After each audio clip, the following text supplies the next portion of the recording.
Ladies and gentlemen, welcome back to the DeadBall TV podcast, the original DeadBall TV podcast. After 14 months of intense contract negotiations, Jake has finally accepted the 3-year, $20 million offer to get back on here and talk international football.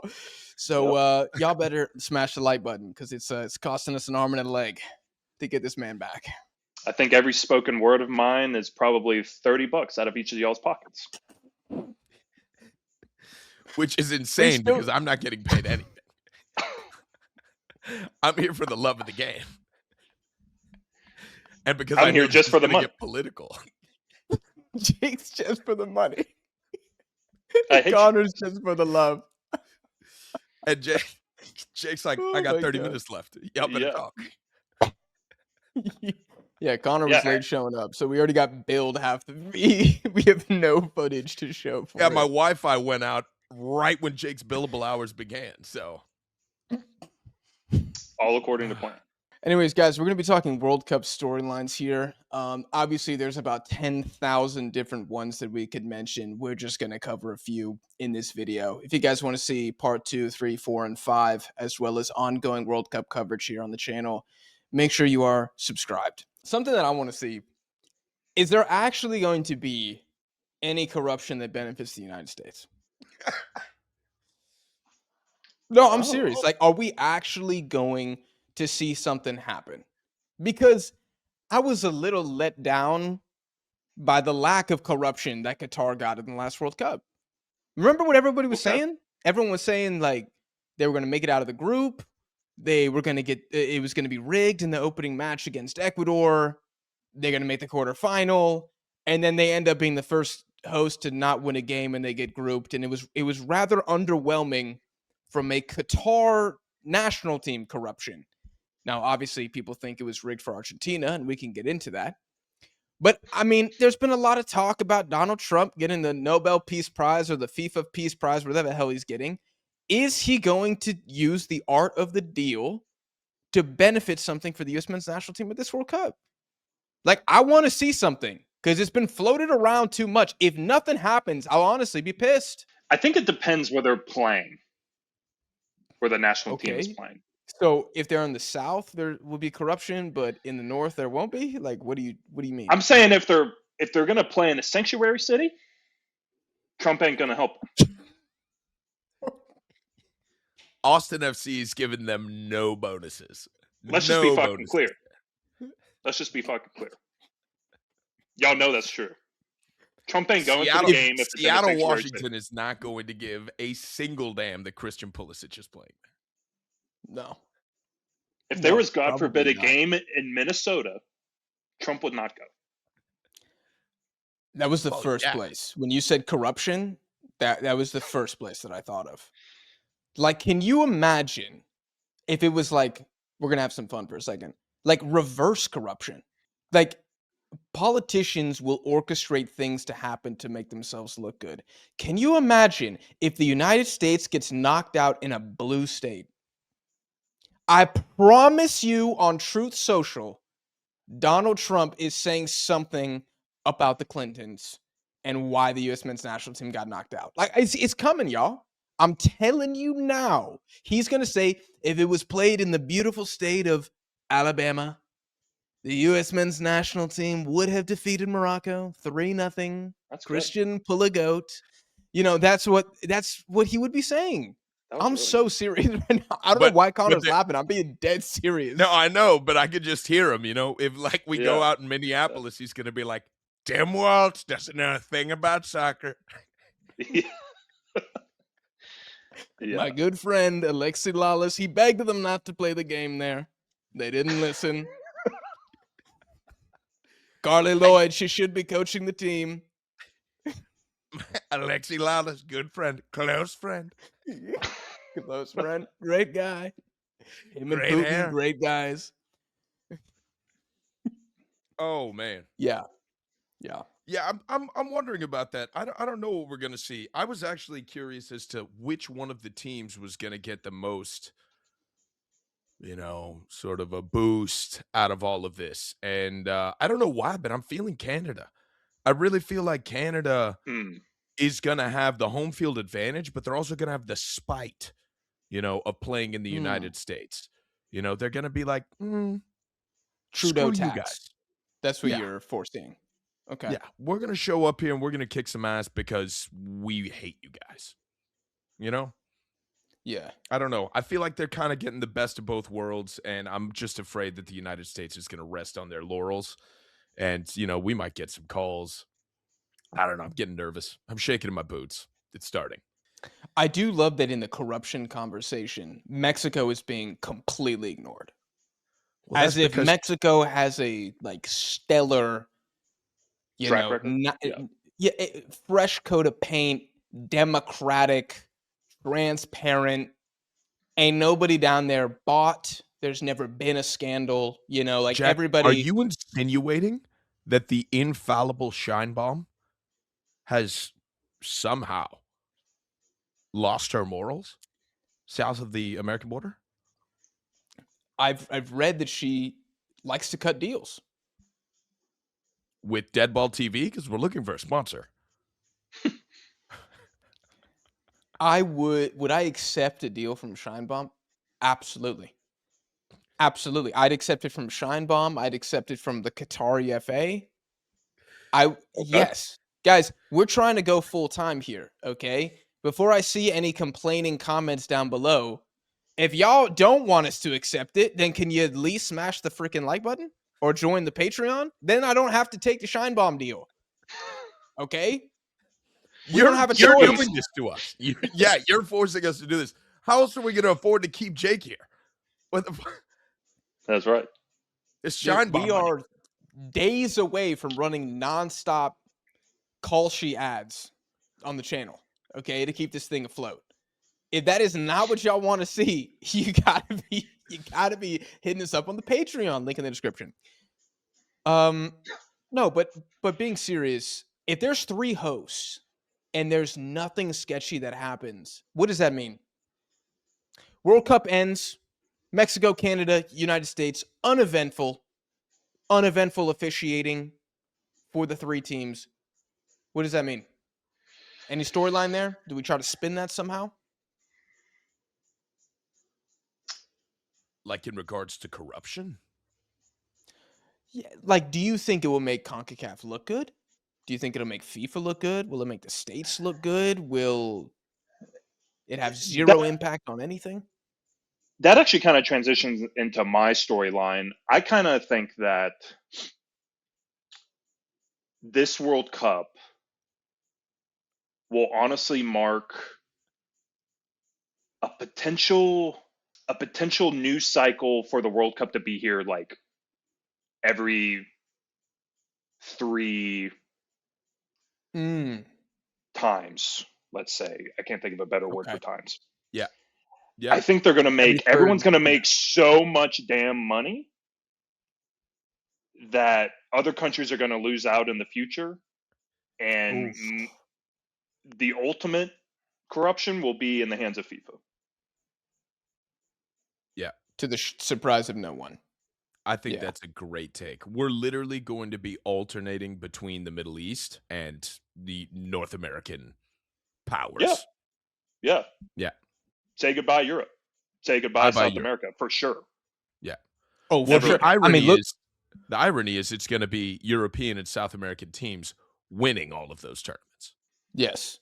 It will be the European and the South American teams driving the most eyeballs, delivering the biggest spectacles, but they will never be hosting the tournament.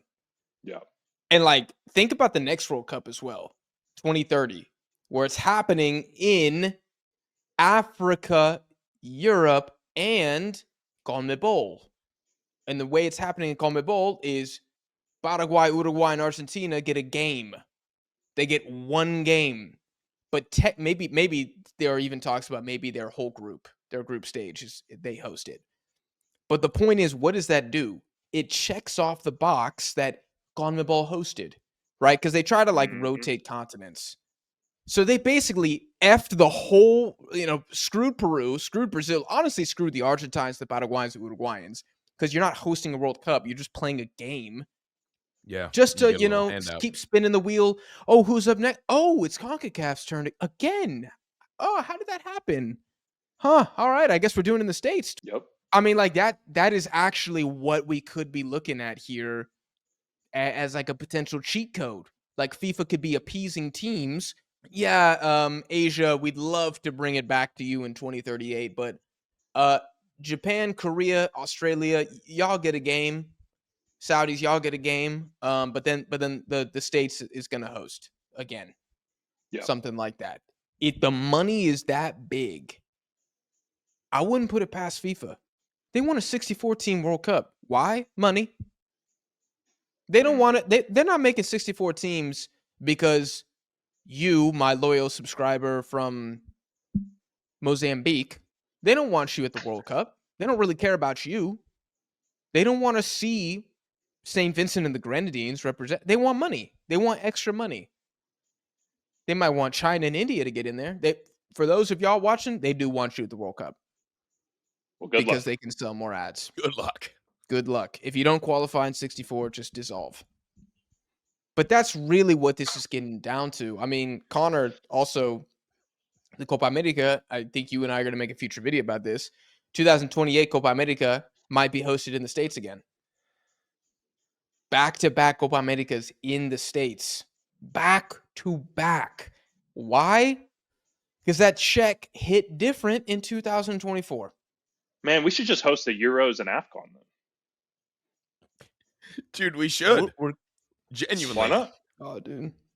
Why not? And that's where it's heading. I mean, the stadiums are, are newer, the money's bigger, and that's really what they're after. I mean, that's the whole point of leverage for a lot of these people. And it just is what it is, I mean, I feel like the sooner we accept that, the sooner we can find alternatives or workarounds here. But all I know is that there's not going to be any restructuring of how FIFA decides this in the next 10 years. I mean, what the biggest shakeup was when we fought the Super League over the pandemic. And even then, they just turned that into the Champions League. It's just the Champions League. Yeah. That's all it is. Super League officially died like 3 days ago, I think. Real Madrid pulled out. So RIP to that. But there's been a lot of talk about the ticket prices too for this World Cup, and the ticket prices is always a very sensitive subject, and I could really dig deep in this if y'all want to, but the fact is tickets are way more expensive than they've always been.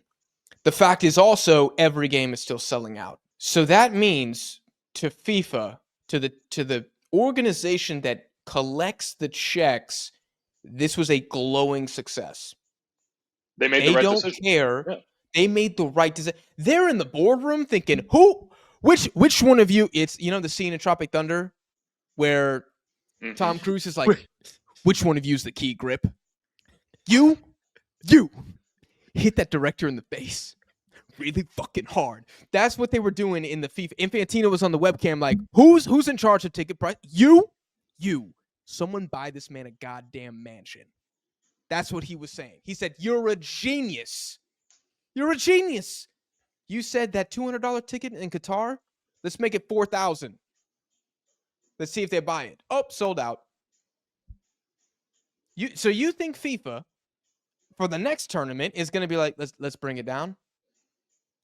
Let's chill? Absolutely not. Absolutely not. They want to break revenue records every single time. That's what they want. And they might have found the formula. They might have found the formula. And they did. And they did. And like you said, Jake, if the next World Cup rolls around and they're trying to drop those ticket prices, then they're going to say, God, I can't wait to go back to the United States. Oh, I can't wait till the game is in LA again. Let's say this World Cup breaks all revenue records, breaks all attendance and viewership records, which I don't think is unrealistic to say. I could see them laudering off future World Cups, 2030, 2034, like starting like next year, and just like doing a kind of an auction. Like, how much are you willing to pay for a round of 32 game? Is it $5 grand? Is it 7? Because your neighbor might be willing to pay 10. They're going to do a think tank on World Cup ticket pricing? No, like they're going to start selling them off for the They're going to next do an World Cup. auction. Yeah. Okay. Like selling them off beforehand. I thought you meant see like that. street interviews. Like, how much would you pay for a ticket? No, they could. I think you're exactly correct. They start selling them even more in advance, and they just start auctioning them off. I bet you they will have an auction section, because that's kind of what they're already doing, right? They're selling a certain amount to certain websites, and then they get a kickback from that revenue, and that website's upcharging. So they're just basically upcharging their already increased ticket prices for a cut of the profit from the other folks, right? Yeah. There are so many loopholes that they're doing this through. I mean, just cut the BS and let's get right down to the heart of it. Let's just start auctioning them off. Do it. Yeah. Because guess what? BlackRock's going to buy 80% of them. Just like they are, these nice single family homes. And then they're going to sell them to me through, whatever. Yeah, Kalshi, or like, I don't know, Sheehan's going to have some fucking World Cup tickets on sale. Yeah. Get them with a free pair of pants. They're going to get you in that 100-year mortgage. Yes. Genuinely. I'm going to start paying off these World Cup tickets like my student loans. That's the only way to afford the 2038 ticket. Finance the World Cup ticket package. Yeah. At a small interest rate of 32.7%. Yep. That's where we're headed. If the next World Cup after the States has that lower revenue, which is possible. Like, I don't know how much they're going to charge for those tickets in Morocco, Portugal, Spain. I think FIFA's going to be looking around and being like, we are never making this mistake again. Exactly what you said, Connor. They're going to be like, remember when we made 8 times this when it was in the States? How do we get back there?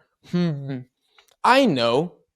Let's raise the requirements of what level of stadium is required to host the World Cup to such a ludicrous level that all of a sudden the only freaking places that can host is Saudi Arabia, Qatar, maybe Morocco, and the States.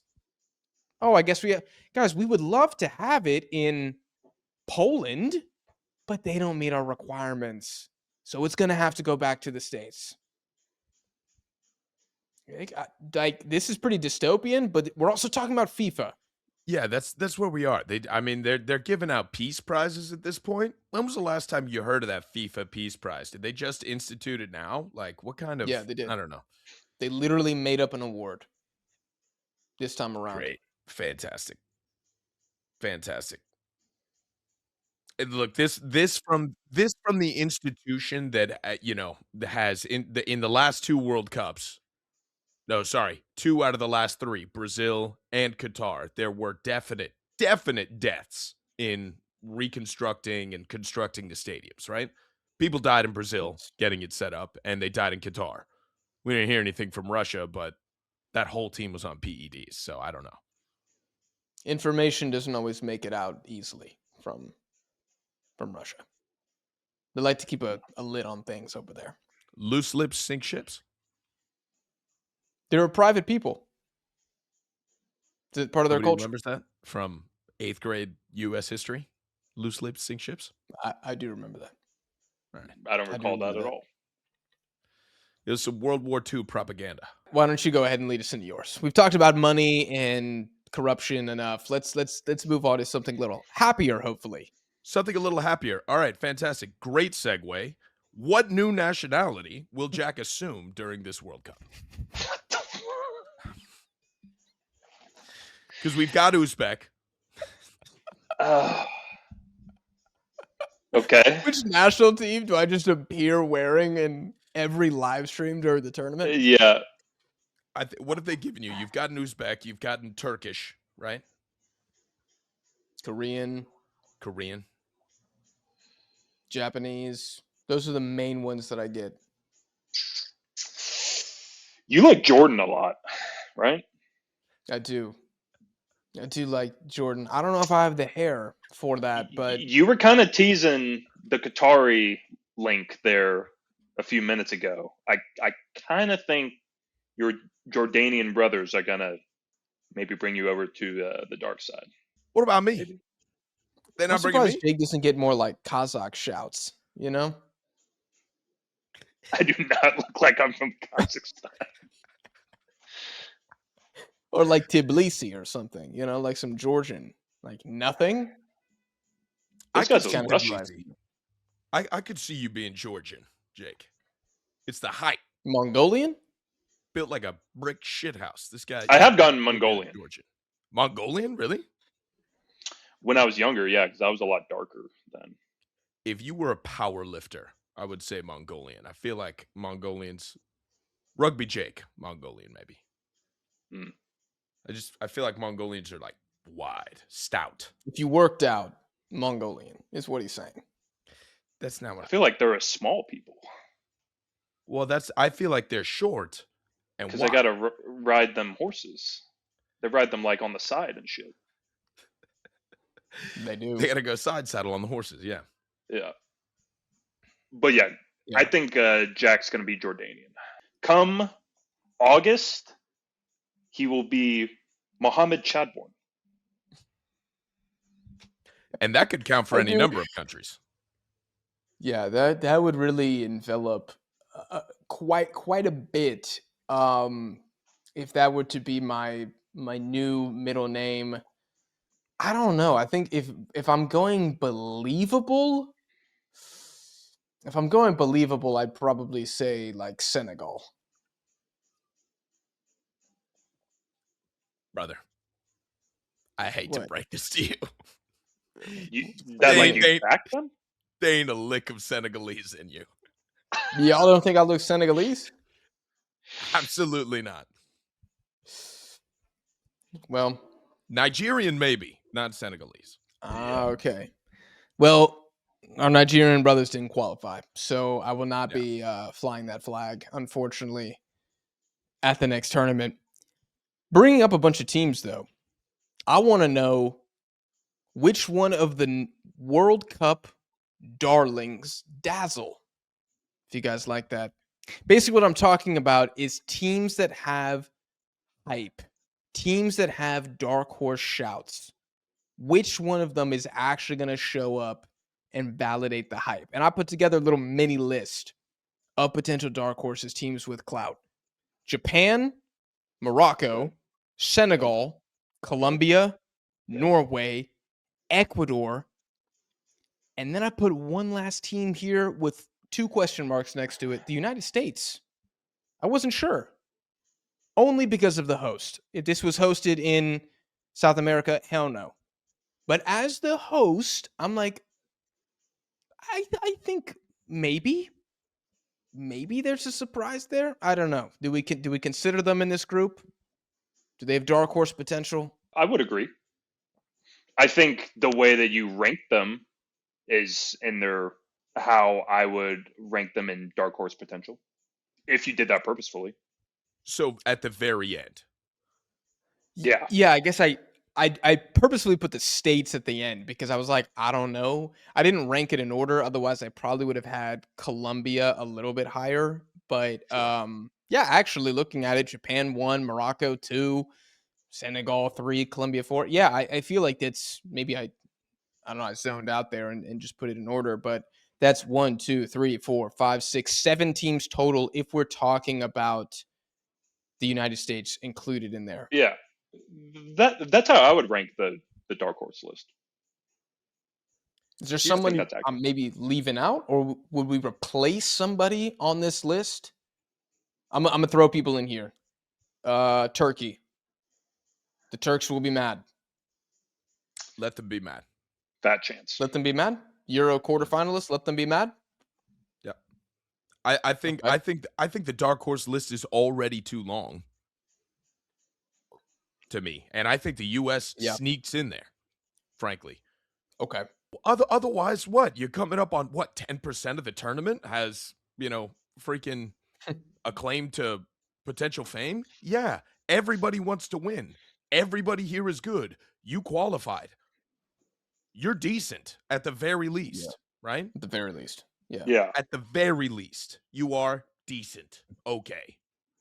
Fantastic. You had a great run of form leading into it. I don't want to call you a dark horse up until that. What I will say is that first team that you mentioned, Japan, number 1 in their group, not an easy group, and they lost to semifinalist Croatia, who beat Brazil and they lost out. They started strong against Argentina.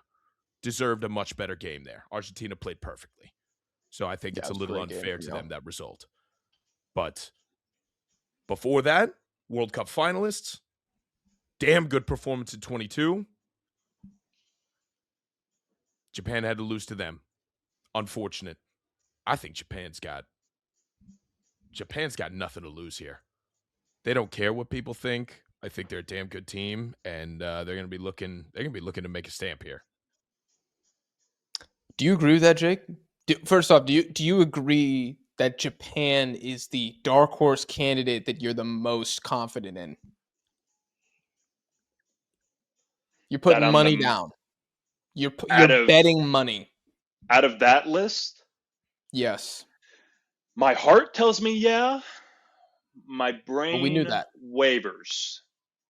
Okay. Tell me why.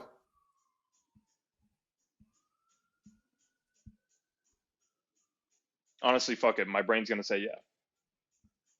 Okay. You want to buy into the hype. You want to buy in. Buy in. Yeah, just as what Connor said. The momentum train is behind them, and I think they are still being written off from South Americans and Europeans. Yeah, they're written off because Asians haven't really done a whole lot at the World Cup. Like it's 50% disrespect, it's 50% just like objective historical record. Right. But Connor said they have nothing to lose. I don't want to make this a huge Japan segment, but I think if they fail at this World Cup, it will make Asia look really bad. Like I did a video with Albert and I was talking about like Japan is doing something that no Asian team has ever had to do, which is go into a World Cup with expectations.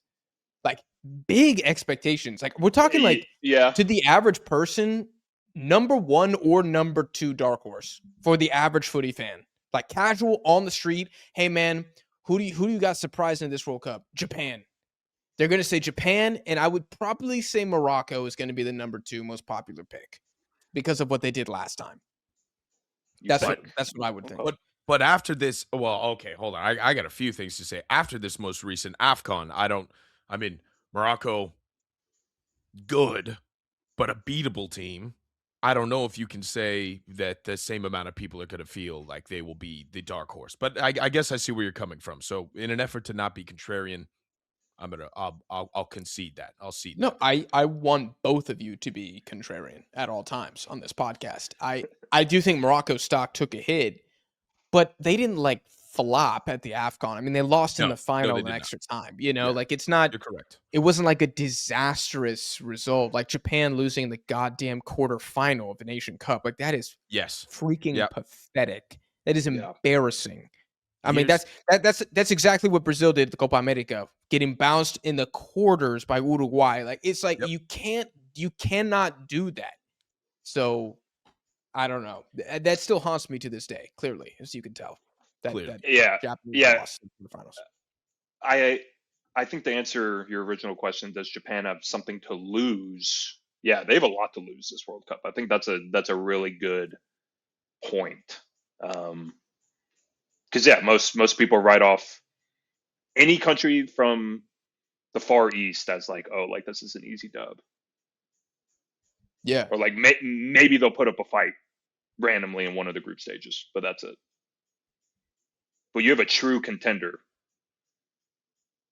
And hopefully they are a contender, yes. Yeah. But I feel like the story from the majority of Asian countries, barring the recent skyrocketing stock of Uzbekistan and maybe Heung-min Son's appearance in South Korea, right? The story of Asian football has been one of incremental progress, right? Throughout my life, they're getting better and better and better. Every once in a while, they've got an incredible player that shows up, but it's always systemic, right? It's always systemic. They just keep doing better and better and better. I feel like they don't care. I feel like their opinion and their motivation is not one born out of like pride, like a lot of South America, you know? So when I say that they don't have anything to lose, I guess what I mean is that they don't give a damn what people are going to think. They're going to show up and they're going to play their game, and they're going to know that they were good enough to make it where they did last time, and they're going to know that they're good enough to probably make it further, you know? I don't know. I feel like they're going to come back like we left some food on the table and we're going to finish this time. We're going to make it.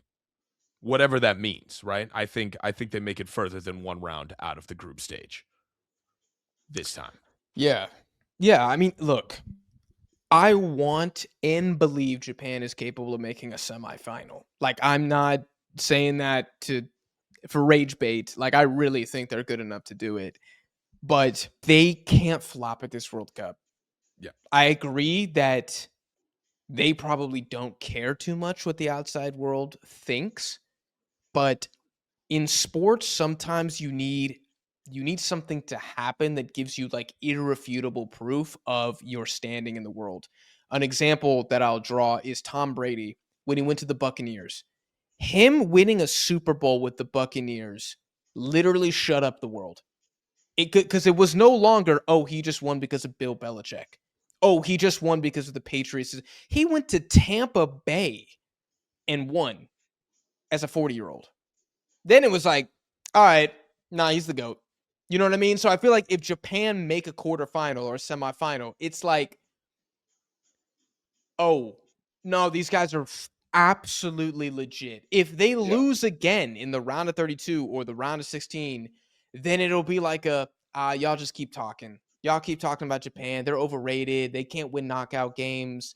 When it comes down to it, they fold. I think they really need to get going. I think a round of 16 is a really reasonable finish because you know who they're gonna my bad. You know who they're gonna meet in the round of 16? Dude, they're gonna meet a heavy hitter. They're gonna meet somebody big time. But you know who they play in the round of 32? I'll tell y'all. If they win the group, they probably play Morocco in the round of 32.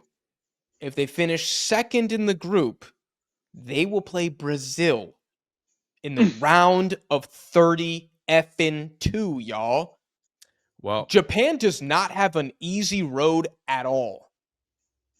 I shouldn't say that. If they beat Morocco and everything else kind of goes according to plan, you know, the pot one's advanced, the pot two's advanced, there's not a lot of upsets, then they could really push for a semi. Like, I'm not kidding. If they beat Morocco, they can push for a semi, and probably the hardest team they'll play on the way there is a Switzerland or a Senegal.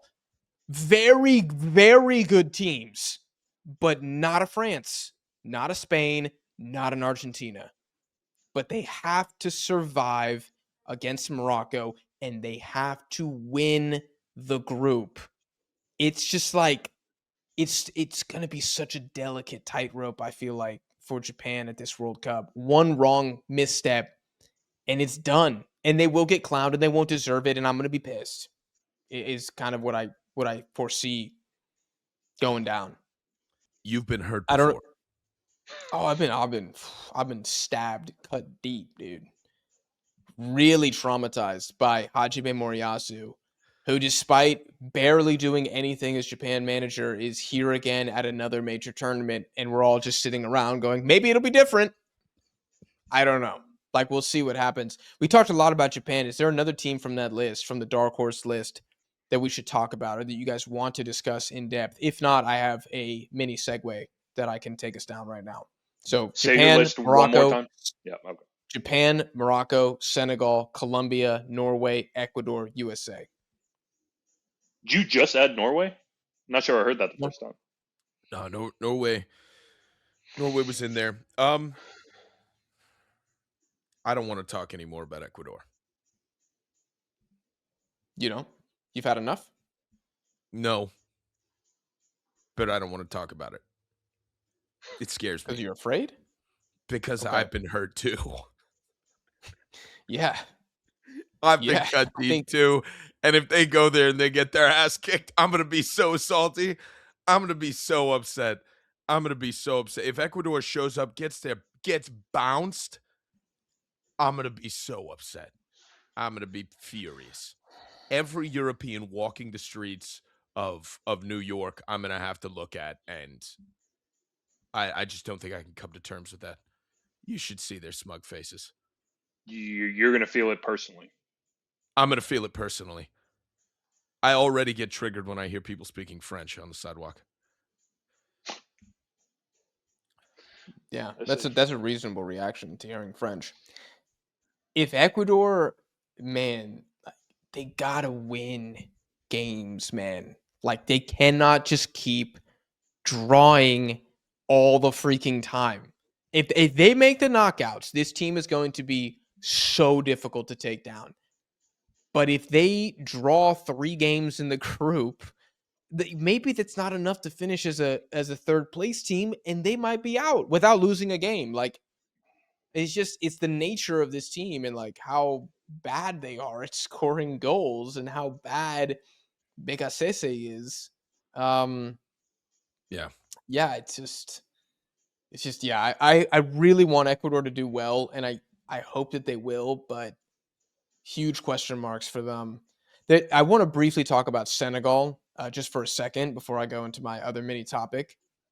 I've been thinking about these guys, and we are like casual African footy fans. I really really dug deep at the last AFCON, watched every single game, like and we've been following this kind of Senegalese generation for a while now, and I think the difference between Senegal and the other teams that I just told you is nobody really talks about them, which never really made too much sense to me. Not that they're disrespected. I just think because they're a smaller country that speaks French primarily, that they just don't get brought up as much. They don't have a tourism industry. Like, it's not a destination. They don't have sushi. They don't have Hollywood. They don't have really anything to keep Senegal like in the zeitgeist that much. You know what I mean?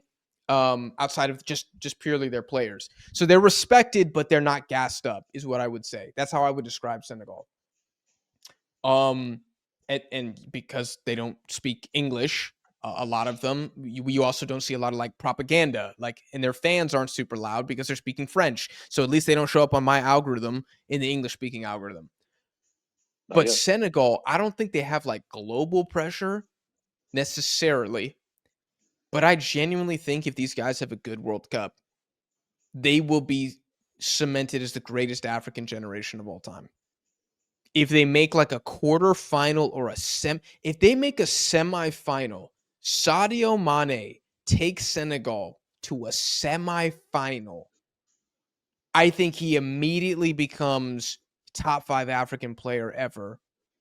Where does Kalidou Koulibaly rank as like all-time African defenders? I don't know. I'd have to sit down and make the list, but he's going to be near the top. And this Senegalese generation, like it would be an insane achievement.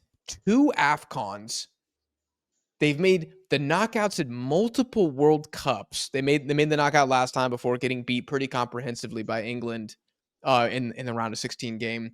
They didn't have Sadio Mane for the tournament. Like, that's kind of like a mini African storyline. I don't any Africans watching, typically Africa kind of like bands together.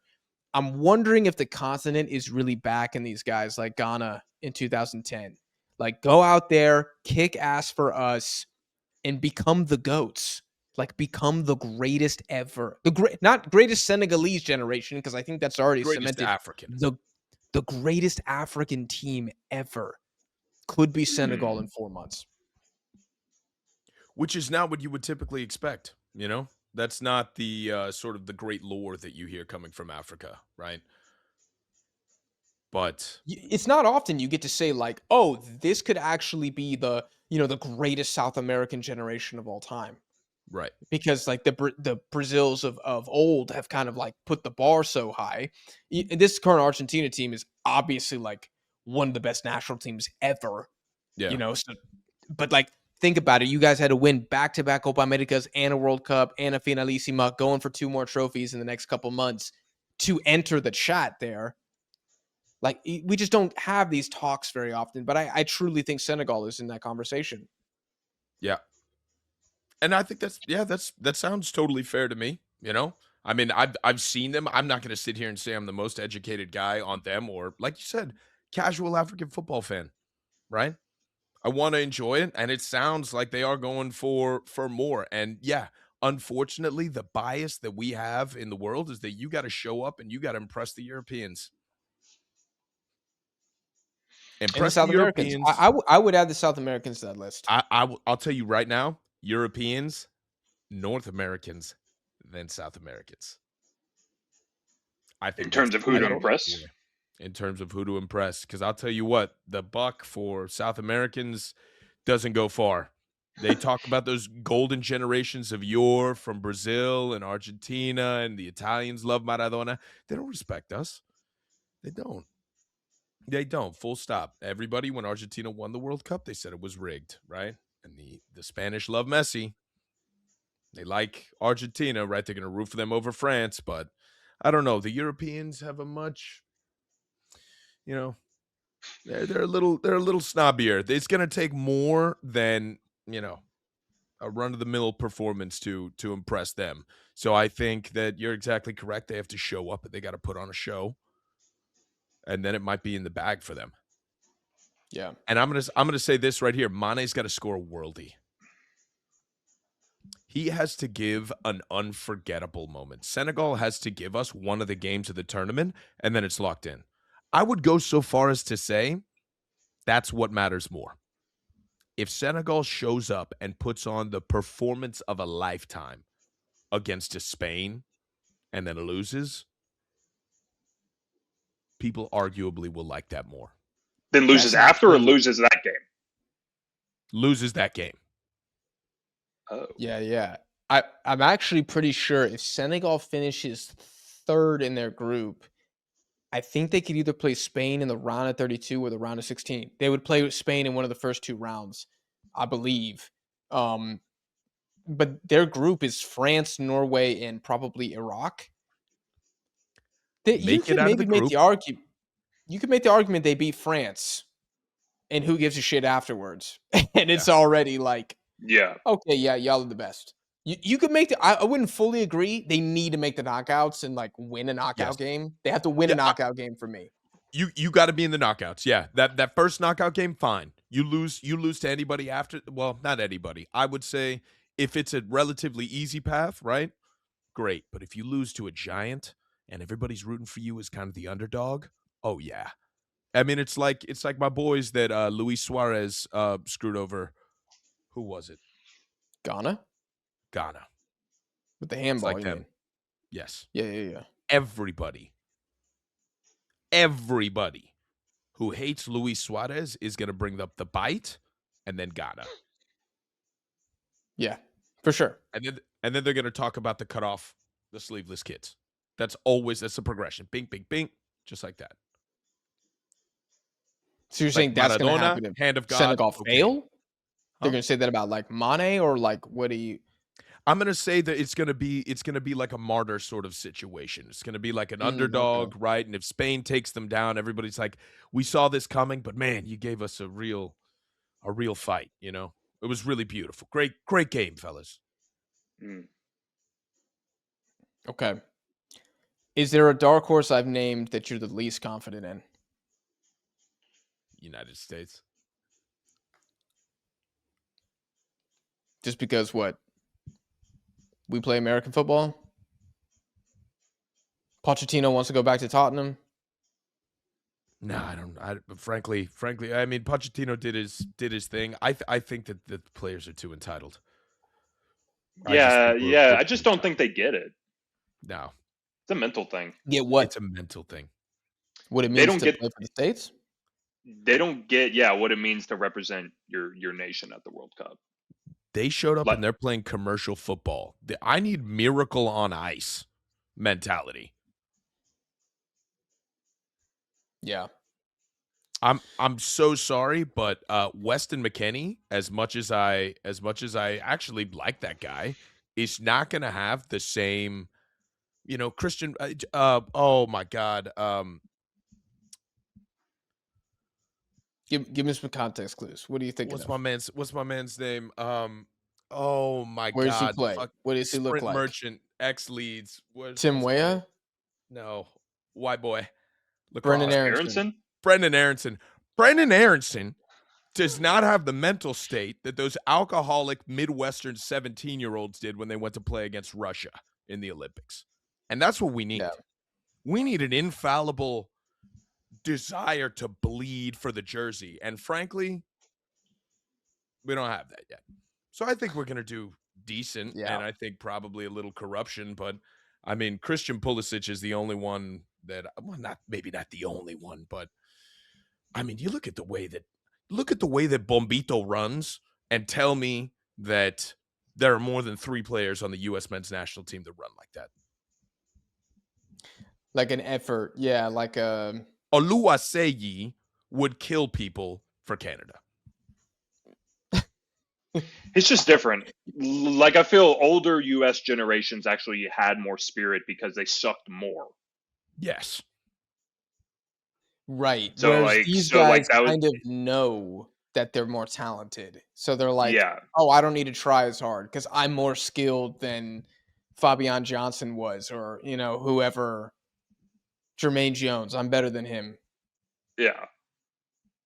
And they went with a bit of a price tag. There was a price tag and an ego, and Fox Sports was talking about them all of a sudden, It's I mean, frankly, it's problems that we foresaw. We saw this coming. I don't blame them for it. I'm just not going to get my hopes up for the United States. That's all that's going to happen. It is Unless we weird play that England. And then, oh my God. yeah, Red, white, and blue. there are certain Rah, rah, rah. opponents that could trigger it, I Yeah. think. Yeah, but it's weird that the increase in skill came with the reduction in patriotism and like grit. You could write a thesis on that. You know what I'm Good talking words. about? Like, I don't know. Like, you wouldn't see a Brazilian be like 20 years old and get signed to Bournemouth for 60 million and be like, I'm too good for the Brazilian team. They're lucky I'm here.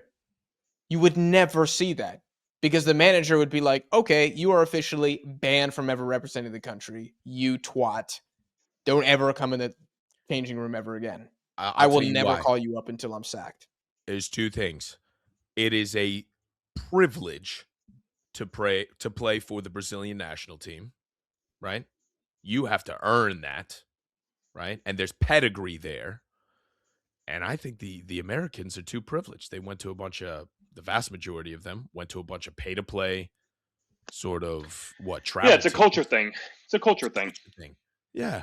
This Brazilian 100%. Kid grew up playing soccer on the beach and loves Brazil with, I mean, you look up and you see Christ the Savior, sitting on top of the mountain while you're drinking caipirinha at the beach, surrounded by Brazilians playing soccer and volleyball. I'm gonna love Brazil too. I died for the badge. Oh, okay, hold on. But if you're Pulisic, so they also, a lot of other countries have heroes that they've looked up to as well. I don't think this American generation has heroes that they look up to. Bro, they think they're better. Put it in they think they're better. Yeah. Put it in the thesis. That's why they look at Clint Dempsey and they say scrub. Yeah. That's what they say. Ricardo Pepi's like, I'm going to beat his goal scoring record. Screw that guy. Who's the best right winger in U.S. men's section? Tim Weah. I'm faster. That's what he thinks. They've been so spoon-fed that they're like, oh my God, we're already the GOATs. We won a Gold Cup against Mexico, and we're the GOATs now. Yeah. That's actually like the mentality, I think. Versus like the Brazilian kid, he's like, if I'm fucking lucky, I'm mentioned in the same breath as Marcelo. If I'm lucky, they say Roberto Carlos, ... and maybe, and then they mention my name. if I'm lucky. Mhm. That ain't the situation with the States. It's a superiority.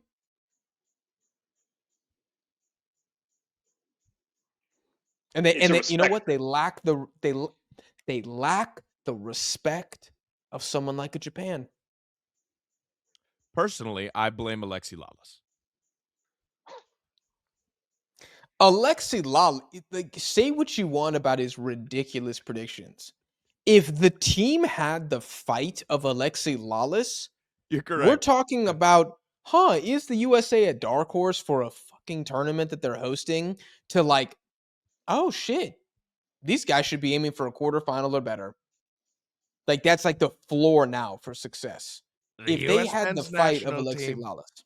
eliminated in Minneapolis. I wish they had the same fight as Alexi. American hero he is, and what great hair. Yeah, no, you're right. Yes. What's the worst team that we could be eliminated by for a Donald Trump tweet? What do you mean? Like, what is... Like, what it is can't be the- Venezuela because they were too trash to qualify. So, like, who else would be Yeah. next up that can knock us out? Dude, That can Trump you just imagine we getting crashes. eliminated by Venezuela? What kind of a tweet would that look like? That from he me? that he would be crashes out funny. over. Yeah.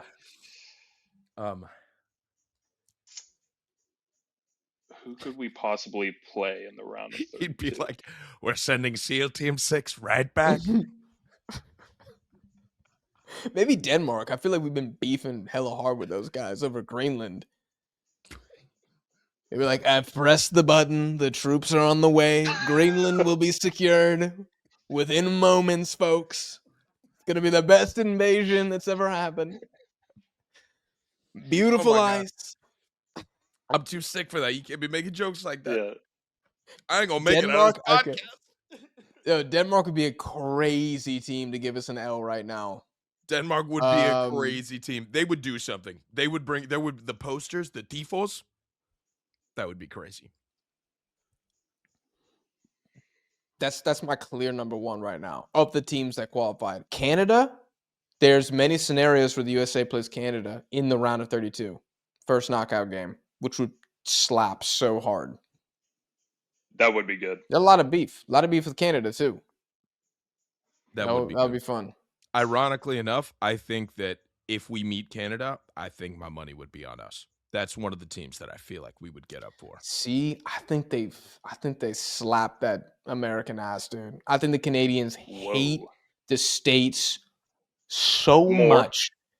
I think it's exactly how the Argentines like view the English. I swear to God. Like, they would rather die on that field than lose that game. Okay. I could see that, but I think that the one thing that's going to trigger like neuron activation inside of, freaking Weston McKennie's head is going to be the Canadians, Yeah, I think the U.S. has a I don't know chip why on I'm their dogging shoulder on as well. Weston McKennie. I like Weston McKennie. Like Yeah, going into you're that like, I game. promise I like him, but like he's Yeah. such a dumbass. I mean, if he could Yeah. think, He is. he'd be a That's my great boy. footballer. I love him though. Favorite player. That's my boy. But listen, Juventus, they wouldn't be paying him if he didn't have a little bit of that dog in him. All right, that's my guy. He definitely has the dog, but he has the dog against the Mexicans. That's the thing. The States views Canada as little bro. They're not getting up for that game. They get up for the English. I don't think they get up for Canada. There's a few opponents that I feel like the psyche of one national team would refuse to allow them to go out sad against. Like, there was a simulation I did where Uruguay played Argentina in the round of 32. And I was doing the prediction video and I was looking at it and I said, shit, you know what? I don't rate Uruguay in this current iteration at all. I don't rate Marcelo Bielsa at all. But if there's one goddamn team this man could beat at a World Cup in a knockout game, goddamn it, it's Argentina. His own people. This is the one knockout game Bielsa could win, I swear to God. I said this is a disaster. If Argentina has to play Uruguay in the round of 32, disaster. Disaster. God, you're absolutely correct about that. Yeah, that would be a Tell me I'm terrible wrong. dice roll. That would be a nightmare. There'd be a nightmare. Darwin Nunez is going to come out of the Saudi League. He's going to score a hat trick in that game. Oh, it's going to be ridiculous. And then they're going to erect a statue of him in Montevideo. They'll put a statue of him. Yes. Like Mao Zedong. No, just like Christ the Redeemer in Brazil. It'll just be Right, overlooking. Right. It'll be overlooking Argentina. Yeah. Montevideo, Darwin Nunez. Wow. Yeah. I would visit that tourist attraction, honestly. I'm not going to lie. That'd be pretty hard. Be pretty if they cool. gave him the braids, too, that he had in the Copa America, hell yeah. That'd be sweet. It'd be like the Colossus of Rhodes. I'd be pulling it down just like the liberals were during Black Lives Matter. I'd be with a rope.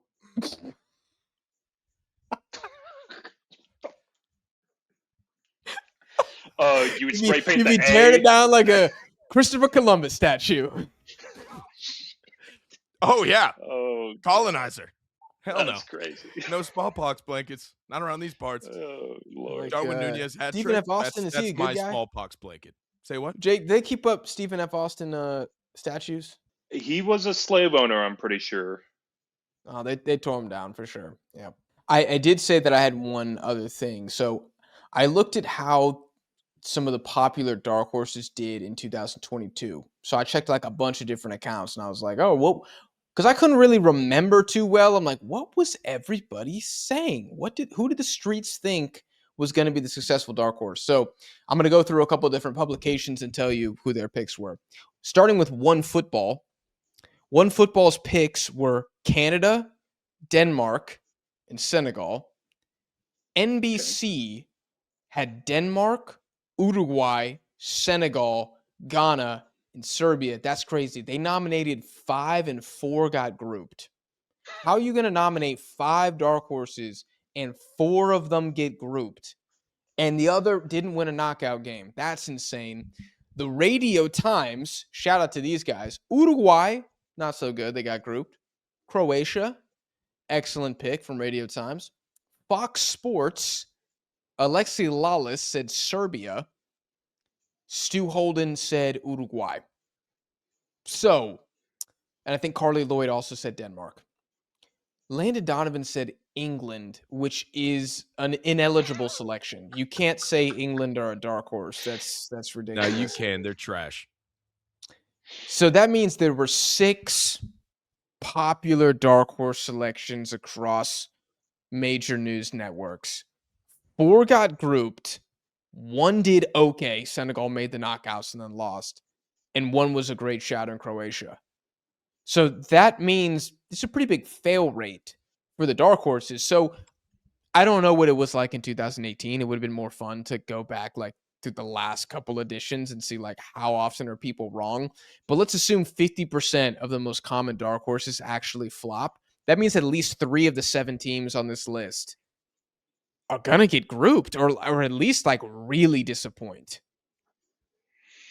I think really disappoint. I think with the current format or the new format, they're going to have a little bit more chance for redemption. Yeah. A little bit more breathing room. You have to suck. Like you got to be like bad now. You win a game and like the chances of you at least being a third place team is at least okay. Like it's a solid chance. But I don't know. I think at least 2 of the teams that we're talking about here, like, probably don't do well. I don't know. Like Norway haven't been in a long time. Ecuador can't score. USA has a motivation and attitude. Like say it right now. We're talking about everybody else. Colombia is good when they feel like it. I don't know. They can be I'll tell you right now, the team that I'm the most scared for, the most polarizing team on that list is Colombia. Yeah, Colombia will either be on fire or they will get grouped. Yeah. One of the 2. Correct. Yeah, they either decimate or are decimated. There's no in between.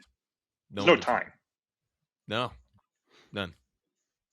No, they could lose to Uzbekistan and Portugal and draw DR Congo. Goodbye. Yep. Yeah. It's a very hard group. Really.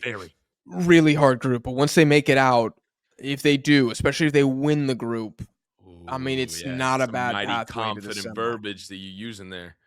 When they make it out, ooh. I have to. I have to back Colombia. Like, Okay. I don't know. I've watched these guys a lot. I have to back them. They lay stinkers from time to time, and they also get big wins. Like, it's just high ceiling, low floor. That's Colombia. It's a fun Roll team the to dice. watch. Very fun team. Fun team. Yeah. Yep. You won't Okay, get I'm a gonna ask boring you game. guys. Yeah. No, probably not. I'm gonna ask you guys. Do you guys have a storyline, or can I ask a final question? Then we part ways. Go for it. Connor, you got one? I know you got one, Connor.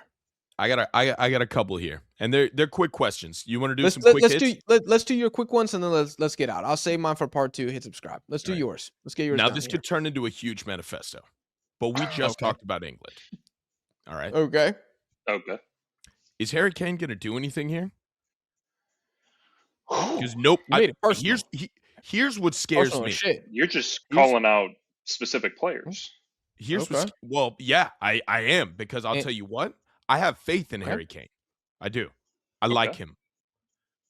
Nobody's talking. Well, I'll tell you what, not nobody. I am used to hearing so much about how England's going to be dominant at the upcoming tournaments, any upcoming tournament, that it usually drives me to the point of nausea. It's eerily quiet, and I don't like that because I haven't heard or seen anything outside of that in my lifetime. So maybe my algorithm is just overcorrected. I've been liking too many, Irish Republican, unified Ireland sort of content on Instagram. I don't know if they're just keeping the English away from me, but I don't know. I'm worried that the English have finally found it through a German coach within themselves to shut up and focus on the game and tune out the noise. And that frightens me. And I think that were that to occur, I think that Harry Kane would be on the forefront of that. They can't win without him. They can't win without him. No chance. They won't. They will be very disappointing if Harry Kane doesn't ball out. And y'all know I love Harry last Kane. Tournament in his prime. Yes, in his prime. Yeah. When's the next Euro? It'll be 2028. Yeah. I mean, he'll be there. He's not relying on pace. That's what's really good about Kane. Yeah. Like, he's not a pace merchant at all, but he'll be 2028. I mean, he'll be 34. That's his very last one, I think, in his prime. But this is the last World Cup. Of course I want Harry Kane to ball out. I mean, his goal scoring record with England in the last year is completely disgusting. Last World Cup was disappointing, though. Everybody blamed him for the loss against France because of the penalty miss. I'm here for Kane redemption. Like, sign me up. And I think he needs it. I think he's one of the top 3 players. If you're talking about who needs a redemption World Cup, put Harry Kane number 1. I mean, is there somebody else? Like, who else would we put in that list? Like, redemption. I was going to say Italy. Because that Okay, was as a my team? next point here. Italy is a team. That was my next point. I want to know, people seem to be really selling. Even I've talked to a couple Germans. The Germans are selling on Germany. Nobody really has faith in Germany going into this World Cup. Nobody really has faith for Italy going into this World Cup. Those are 3 perennial superpowers in the world of football that I'm not hearing much about. And I understand Italy has a huge identity crisis right now, right? Buffon came out in I don't know if it was today or in the last couple of days, but he cited as saying, we're not playing the Italian game. We're trying to play the Spanish way. It's all very conflict heavy driven. That's still a very talented team, and they have the second most World Cups out of anybody. Yeah. That's a superpower. You cannot count them out. So my next question was Die Mannschaft or Italy? Who are you more optimistic on, or who are you selling on more? And how does that stack up to England? Because I am actually insanely bullish on England. I'm terrified of what we're going to see from them. I'm horrified that they're going to end up in the semifinals with staring down the barrel of a gun to the finals. I was going to bring this up when I was talking about Uruguay is the only team that could beat Argentina. I kind of think if Argentina doesn't beat England, England wins. Like, I kind of think Argentina's the one team who will knock them out. And if they don't face Argentina, either because Argentina's eliminated early on, or opposite sides of the bracket, or however the cookie crumbles, I just think it's going to be so tough to take England down. I mean, I'm there with you. I'm super bullish on them. Top 4 favorite for me easily to win the World Cup. I think you have to back them above Brazil. You have to back them above Portugal. You just don't like the English if you don't. They're right there. Argentina, Spain, England, France. Top 4. Put them in whatever order. I don't care. Germany or Italy? I would back Germany because I just feel like the Italians, I don't know. They have some pretty mid players in the 11. I don't see like the scariness from Italy. I don't. I mean, Musiala alone clears like anything that Italy's able to bring to this World Cup in terms of threat. Like, I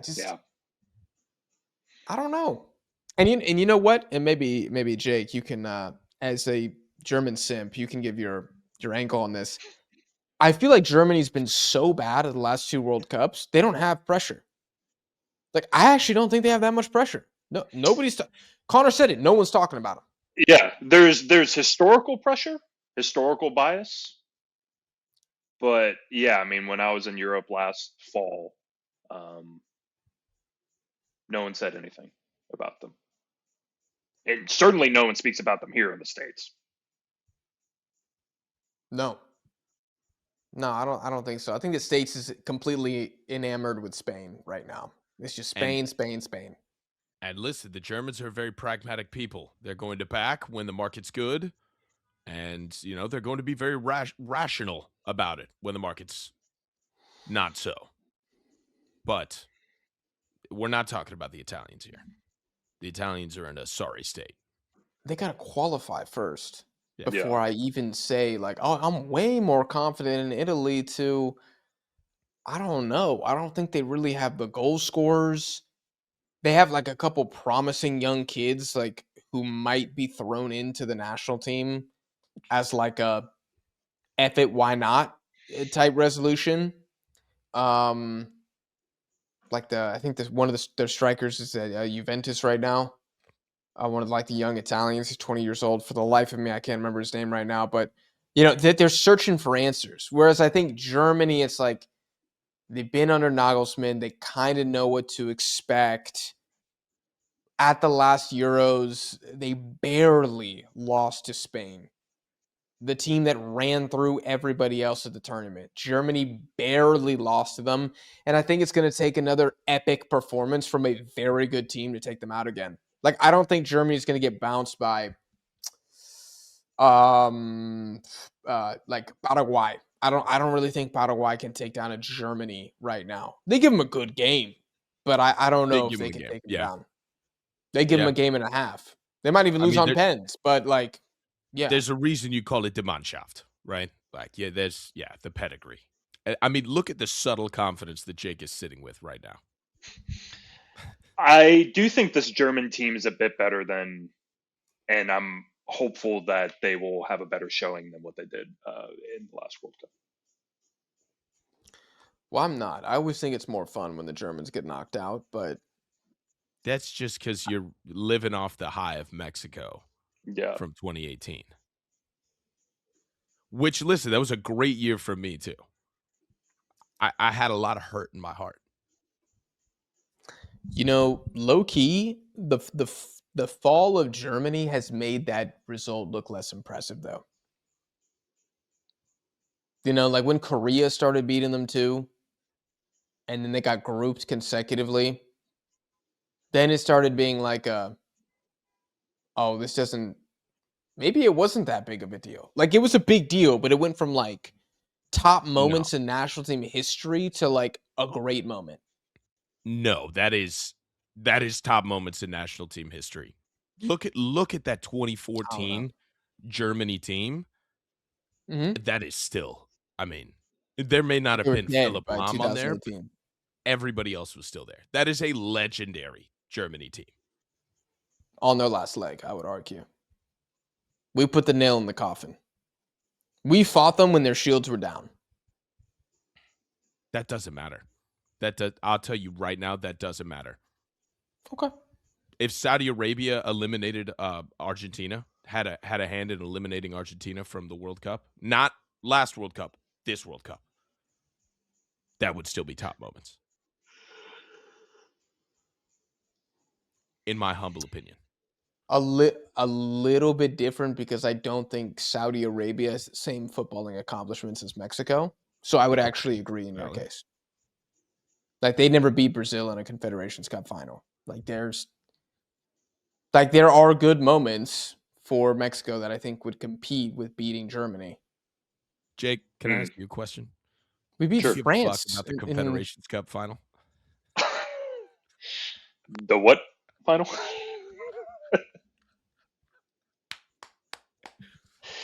Hey, I'm just yanking your chain, big dog. All so right. What's the next topic? Beating France? That don't mean shit? That don't mean shit? Oh, he got mad real quick. Shit. Motherfucker, god damn. Can y'all keep it together? You know how to wind that boy up, huh? Oh, Jake getting real talkative now. There, Jake, and I don't know. Getting real talkative now. Jake hopped onto the podcast, and I was like,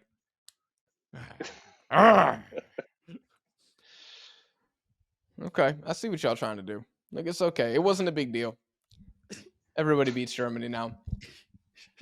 But any other mini talking points, Connor?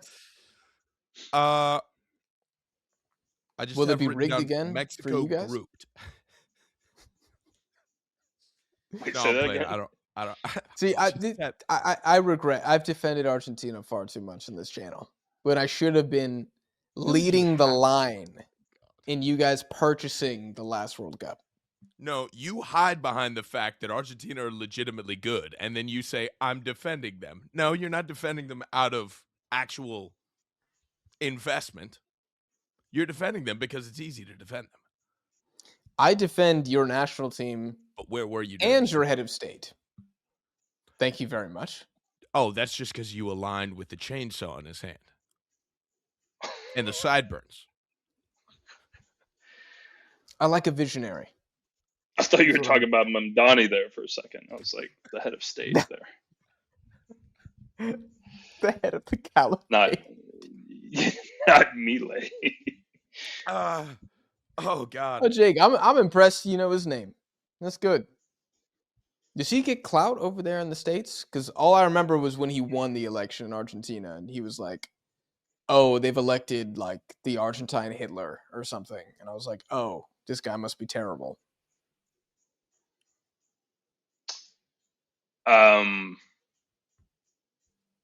If I brought that up in casual conversation, I feel like no one would know what I'm talking about. If you're like, hey, big win for Milei this past weekend, huh? Yeah. Like, what? Is that like, yeah, the Dodgers were really struggling. Yeah. Is that a new bar? Yeah. It's like, what? Is that the European guy that the Mavericks just drafted? Like, who are you talking about? Oh, yeah. Him and Wemby do really well together. Yeah. I saw that lob. Yeah, it was a great 1-2 in the paint. You know, team's really coming together. He's French too, right? Yeah. We really don't need Luka anymore because of Milei. Yeah. Okay. That's interesting. Look, anyways, I ain't got nothing else to say. At least not right now because it's 2:00 in the morning. My ass is going to bed. We hope that you guys enjoyed this episode with the original DeadBall TV cast and crew. And we will try to do this again for you guys if y'all smash the like button. If you don't smash the like button, Jake's never coming back on. And that'll be that. Either this or Shine Bomb money. So, you know, the ball's in your court, guys. Yeah, ball's in your court.